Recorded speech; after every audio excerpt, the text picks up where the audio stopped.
저도 경험을 했고 제 환자분들도 정말 많은 분들이 커피 끊는 것만으로도 이렇게 두통이 좋아질 줄 몰랐다, 이렇게 얘기를 정말 많이 하세요. 두통이 많다 그러면 제가 보증을 할 테니까 송선생님 치고 한 2에서 4주 정도 커피를 한번 끊어 보세요. 안녕하세요. 여러분의 뇌 건강 가이드 신경과 전문의 박재현입니다. 오늘도 두통에 관한 영상을 준비했습니다. 제가 진료실에서 하루에도 수십 번씩 하는 말이 있어요. 바로 커피를 끊으세요 라는 말이에요. 물론 모든 환자한테 커피 끊으라고 하질 않고 이제 두통이 있는 분들, 그 중에서도 두통이 자주 심하게 있는 분들에게는 커피를 꼭 끊으라고 얘기를 합니다. 실제로 저도 편두통을 앓고 있어요. 편두통을 앓고 있는데 저는 사실 두통이 그렇게 심하진 않지만 한 레지던트 할 때부터 거의 10년 이상 커피를 거의 안 마셨어요. 그래서 항상 어디 갈 때마다 저 커피 안 마셔요, 커피 말고 다른 거 없나요, 디카페인 있나요, 그렇게 정말 얘기 많이 하고 다녔어요.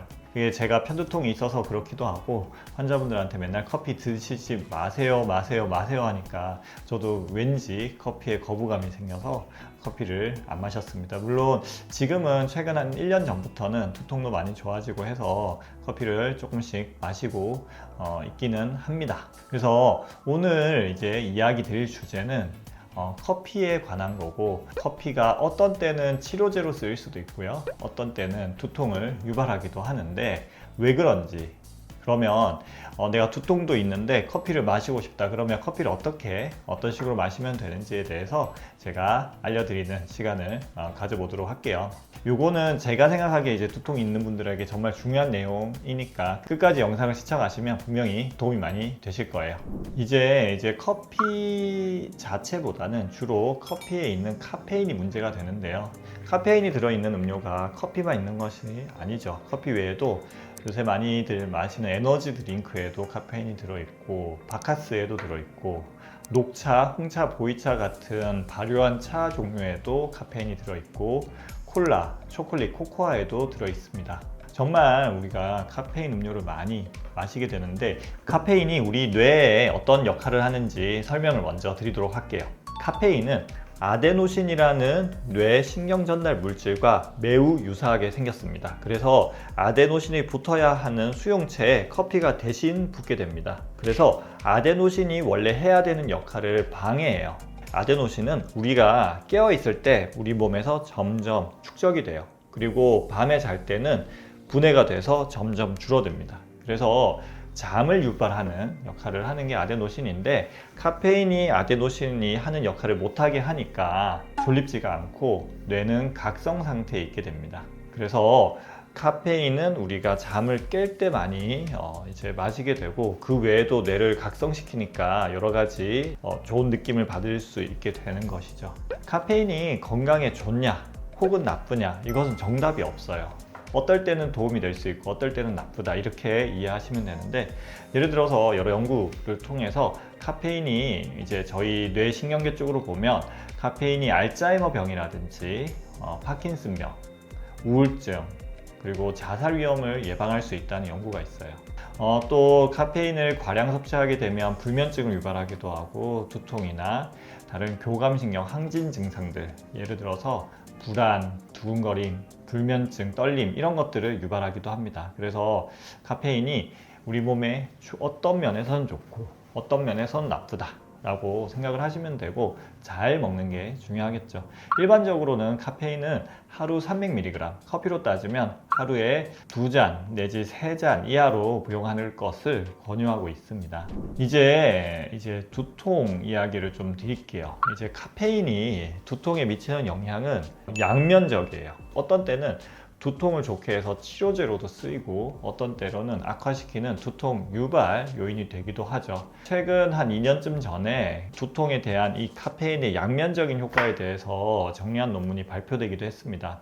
일단은 카페인이 두통 치료제로 쓰이는 이유에 대해서 설명을 드릴게요. 카페인은 이제 뇌 혈관을 일시적으로 수축시키는 작용을 합니다. 그림에서 보듯이 편두통이 있을 때는 뇌를 감싸고 있는 수막에 있는 혈관이 확장이 되고, 이 확장되면서 주위 3차 신경을 자극해서 우리는 두통을 느끼게 되는데, 카페인은 이 혈관을 수축시키는 작용을 하니까 혈관이 확장될 때, 머리가 아플 때 카페인을 마셔주면 혈관이 싹 수축이 되면서 두통을 완화시키는 거죠. 실제로 개보린에도 카페인이 들어있고 크레밍이라는 두통 완화 약에도 카페인이 포함되어 있습니다. 그 외에도 진통제 흡수를 높여주거나 장내 미생물 조절 기능을 통해서 카페인이 두통을 완화시킨다고 알려져 있습니다. 제가 이제 환자들한테 카페인을 드세요라고 오히려 권유드리기도 하는데, 언제냐 그러면 임신했을 때입니다. 임신했을 때는 일반적인 두통 치료제를 먹기가 상당히 힘들어요. 그래서 평소에는 대신에 커피를 안 드시다가, 평소에 자주 커피를 마시면 별로 효과가 없으니까 평소에는 커피를 되도록 안 드시다가 머리가 아플 때만 커피를 마시면 두통이 완화가 됩니다. 보통 임신하면 두통 자체의 횟수가 많이 줄어들기 때문에 이 정도로만 해도 두통을 어느 정도 이제 치료할 수 있고, 혹은 이제 타이레놀이라고 하는 진통제는 임산부도 비교적 안전하게 먹을 수 있으니까 임신 중에 생기는 두통에 타이레놀, 카페인, 타이레놀, 커피를 이렇게 섞어 먹음으로써 두통을 완화시키기도 합니다. 그러면 이렇게 두통의 치료제로도 쓸 수 있는 이 카페인을 왜 제가 그렇게 자주 끊으라고 설명을 드리냐, 이유를 이제 설명을 드리도록 하겠습니다. 카페인을 자주 먹게 되면 오히려 두통을 유발합니다. 이전 영상에서 약물 과용 두통에 대해서 제가 설명을 드렸는데, 커피도 우리가 머리 아플 때만 마시는 게 아니라 보통 매일매일 마시게 되잖아요. 앞서 설명드린 커피가 두통을 완화시키는 작용이 있으니까 어떤 분들은 내가 두통이 있는데 커피를 마시니까 두통이 좋아져, 그래서 나는 커피가 잘 받는 체질이야, 아니면 두통 때문에 커피를 마셔야 돼, 이렇게 착각을 하시는 분들이 계세요. 그래서 편두통 환자분들 중에서 실제로 커피를 하루에 5잔 이상, 10잔 이상 드시는 분들도 제가 종종 만나게 됩니다. 이렇게 자주 마시면 뭐가 문제냐라고 하면 커피 금단 두통이 생길 수가 있어요. 커피를 마시면 혈관이 일시적으로 수축하기 때문에 이제 두통이 완화가 되는데, 커피를 안 마시면 혈관이 그 반동으로 더 심하게 확장이 되게 되거든요. 그러면 두통이 오히려 생길 수가 있어요.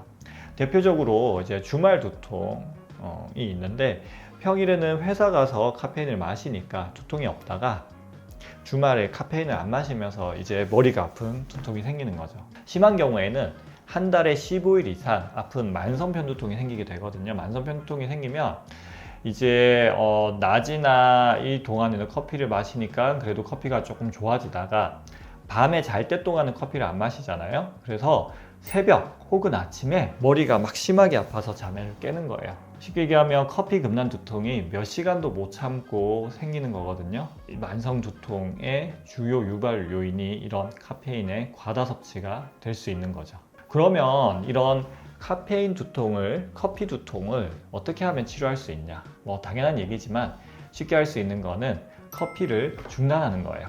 그림에서 보듯이 커피 매일매일 머리가 아픈, 혹은 한 달에 아주 자주 머리가 아프다가 커피를 끊게 되면 순간적으로 두통이 심해지는데, 요거를 참고 한 1주에서 2주 정도 지나면 그 커피로 인한 두통이 사라지면서 두통이 많이 좋아지게 되는 거예요. 그러면 이제 문제는 이제 커피를 끊었을 때 일시적으로 이렇게 심해지는, 한 1, 2주 정도 더 심해지는 커피 금단 두통을 어떻게 할 거냐 이거죠.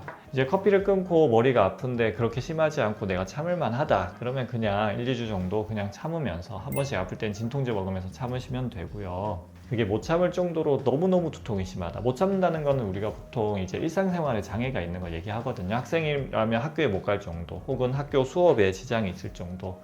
일하시는 분들이라면 이제 업무에 집중하기 힘들거나 집안일 같은 걸 못하게 되는 경우에는 이제 심한 두통이라고 할 수가 있는데, 이런 경우에는 병원 치료를 병행하시면 카페인을 쉽게 끊을 수 있고 두통을 치료할 수가 있습니다. 그러면 우리가 어떻게 커피를 복용해야 되는지 그 가이드라인, 제가 생각하는 것, 그리고 제가 환자들한테 실제로 설명하는 것에 대해서 이제 정리를 좀 해서 알려드릴게요. 앞서 말씀드린 것처럼 첫 번째로 커피를 안 마시면 하루 내에 두통이 생긴다. 하는 분들 같은 경우에는 커피를 2에서 4주 정도 끊어주시면 되고요. 한 달에 한 3번, 4번 이하로 두통이 생기고 그 두통이 일상생활을 방해할 정도로 많이 심하지 않다라고 하면 커피를 그냥 편하게 드셔도 돼요. 일주일에 2번 내지 3번 이하로만 드시면 물론 좋겠지만 다만 이 두통의 횟수가 늘어나면 한 달에 내가 2-3번 정도 머리가 아팠는데 한 달에 5번, 6번 이상 늘어나는 경우에는 커피를 한 2에서 4주 정도 중단을 해주시면 됩니다. 세 번째로는 한 주에 이틀 이상 혹은 월 6일 이상 두통이 생기는 경우죠. 이때는 최소 4주 정도 커피를 중단할 것을 저는 권유를 드리고 또 4주 중단하면서 두통이 좀 좋아지는다고 하면 그 이후에 다시 커피를 드시면 돼요. 되도록 초반에는 일주일에 한 2-3일 이하로 조금씩 드시다가 점점 늘려서 복용하시면서 두통이 더 늘어나는지 안 늘어나는지 확인을 해보시는 것을 권유드립니다. 마지막으로 이제 제일 심한 형태죠. 한 달에 15일 이상 머리가 아픈 만성 편두통은 어떻게 해야 되냐라고 하면 이분은 일단 병원 치료를 받으셔야 돼요.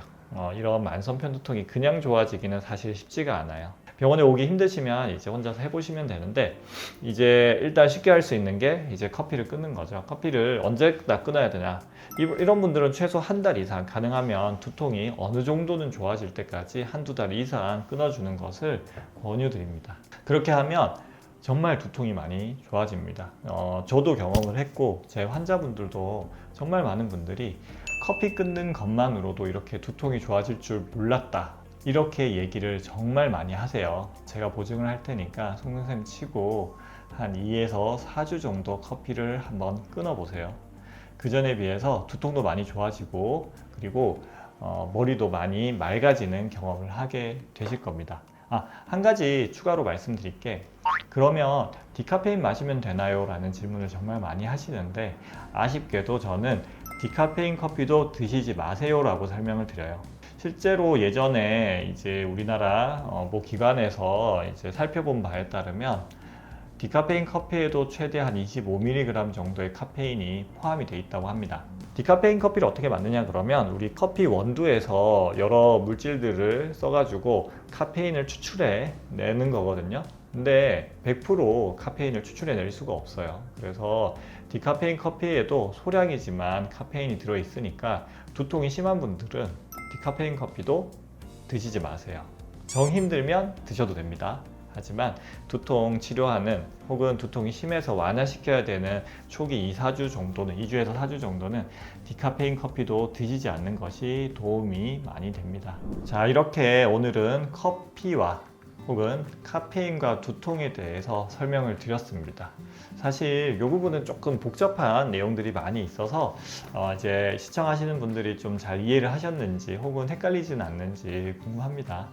혹시 영상을 보시고 궁금한 점이 있으면 댓글 남겨주시면 답글을 다 달지 못할 수도 있지만 댓글 남겨주시면 제가 최대한 열심히 답글을 남겨드리도록 할게요. 이게 온라인으로 진료를 하는 건 아니니까 뭐 구체적으로 궁금하거나 실제로 문제가 있는 거는 가능하면 근처 신경과를 찾으시면 저희 신경과 선생님들은 대부분 다 친절하기 때문에 잘 치료해 주실 겁니다. 끝까지 영상 시청해 주셔서 감사하고 다음에 또 다른 저희 신경과와 관련된 또 다른 유용한 정보로 다시 찾아뵙도록 할게요. 이상 신경과 전문의 박지현이었습니다.